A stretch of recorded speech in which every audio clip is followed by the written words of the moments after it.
Okay, so from the previous video, we literally just do the three numerical examples, the Cobb-Douglas, then the linear, and then the kink. I don't know if we can fit them all in one video, but we will try, and never mind that. It's just better we move on here. Okay, so numerical examples. We don't care about this. There are many, many typos in the book, but they meant to say Q1 star, and they meant to say Q2 star. They did not mean to say Q squared. That has nothing to do with anything, but don't worry about it. Okay, so we don't care about that. Example one, in a perfectly competitive market, a consumer has a utility function. There it is. It's obviously Cobb-Douglas. Market prices are P1 equals 20, P2 equals 5, and the I is 280. So they have condition one there. We just have that memorized, yeah. But what is condition one? P1 is going to be 20. Yeah, Q1 plus 5, Q2. Technically less than or equal to, but like we said, in reality, maybe we don't use that. We just assume that they spend all the money. Therefore, if we're going to spend all 280, it's going to be 280. Yeah. So we can kind of read DMRS. We don't care about that. What we do care about are the partial derivatives. So we always just take the partial derivatives. We don't have to go on to the solution. They do it. So I don't need to do it. But I'm just saying it is the partial of u with respect to Q1. Yeah, all very easy, but talking and writing, it can kind of mess us up. What is the other one? It's the partial of u with respect to Q2 of that right there. So this is a written example. We want to know the concepts. These examples are exactly the same as chapter 3. That's what's good, but we don't actually have to do the math. If it's a an exercise for us, we want to actually do it, what I just wrote. But if it's really easy, we don't have to write what they've already written. What I just wrote is that the fact that you do derivative 1 over derivative 2. That one thing is the only concept, by the way. So like I said, I can actually carry out the derivative, but we don't have to because they already did.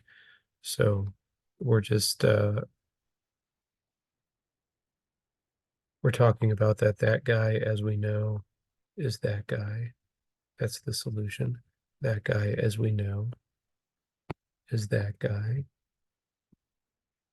Okay, so we do those and then we derive them. And it's equal. This is the IC. What is that? Can we call it the IC? I'm sorry, I get mixed up on the terminology. That one right there is it comes from the utility. It comes from I'm just trying to remember for myself, but it comes from the indifference curve. I'm sorry, it is an IC. And this one comes from the one above, which is the budget line. Yeah. So it's just that slope divided by that slope, the point at which they, of course, intersect. So the derivative is the only part that has anything to do with math. Yeah, so if you take the derivative, and this is the part where we do the algebra, if we're skipping a bunch of algebra, there it is right there. They skip the algebra. So we basically do the algebra in our head, and this is simply going to equal that, which will equal this. Yeah. What do we get there, though? They literally get from that, I'm skipping too much, they literally get that Q2 over Q1. That's what they get. And what does it equal? It equals that. It equals P1 over P2. Okay, good. Yeah, those values were given from before. P1 20, P2 5.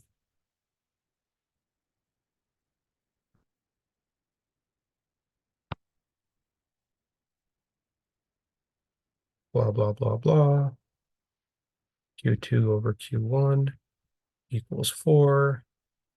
Q2 star, the ideal Q2 is going to be 4 times Q1. That's what that's going to be. And we're not typically done yet. We always have to plug back into that original the utility function. Yeah, we have the indifference curve, which comes from the utility function, but we have to take this understanding and bring it back to the original utility function. Yep. So they got that right there.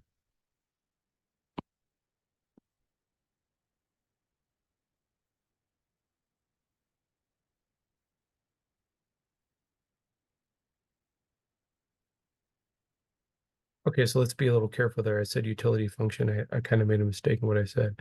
But this is the budget line here. And then from the math that we just did, we got this. So it's just a system of linear equations. If we solve the system of linear equations, then we get Q1 is 7. We get Q2 is 28. Yep. That's it. That's the solution. Q1 is 7. Yeah, Q2 is 28. For time, we just kind of skip all this. These are just examples. Okay, so this will be the straight line or perfect substitutes. In a perfectly competitive market, a consumer has a utility function. It's linear, so we know that it's perfect substitutes. Market prices are P1 equals that, while the income is I equals that. It's blah, blah, blah. It's the exact same budget line. It's the exact same budget line, yeah.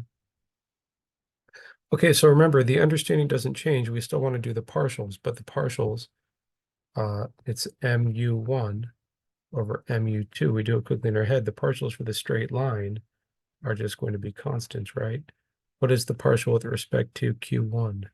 It's 15. What is it with respect to Q2? It's 3. So the entire thing equals 5 right there. So it's a lot easier when you have the linear. But anyways, it's all the same numbers from the previous example. Yeah, so we have that. Now they do this here, remember. I prefer to just kind of quickly jot down the graph. That's what I prefer, like we said in the last video, but that's just saying, is it less than, greater than, or equal to? Yeah. Okay, so they did the derivatives, as did we. I don't want to skip this too much. If we want to read, that's fine. But anyways, the outcome is that. So it equals 5, like we said. And then we do, remember from the, don't forget the basic line. I'm kind of skipping that. But if you solve for that condition, you get that plus I over P2. Yeah, so remember the actual thing. And they want to take the positive of that. They want to take the positive. So they do that, and we can just graph it. I'm just kind of speeding ahead because these are kind of a just review. But if we do that, we get the fact that Q1 equals a number, whatever it may be, and Q2 equals 0. So they did that.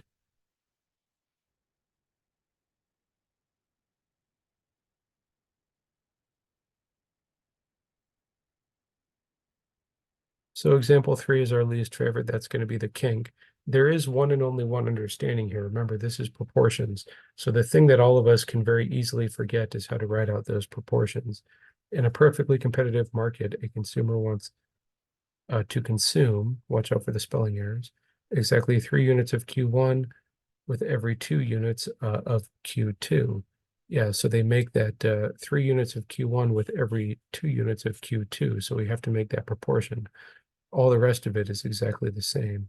So here it is here. The budget line is exactly the same, yeah. Must be at a kink is the only thing there. So that's where they do it. Q1 is, it's a 3:2 ratio, Q1 to Q2, right? So anyways, they just do it here. It's should be very, very easy always to do this. But watch out, it's like Q1 over Q2 equals 3 over 2. Did I get that right? Yeah, 2Q1 equals 3Q2. Yes, they got the same. So I'm trying to make a 10-minute video, which basically means I have to end it now. But solving this one should be fairly obvious there. I'm sorry, I tried to erase that. I made a mistake there.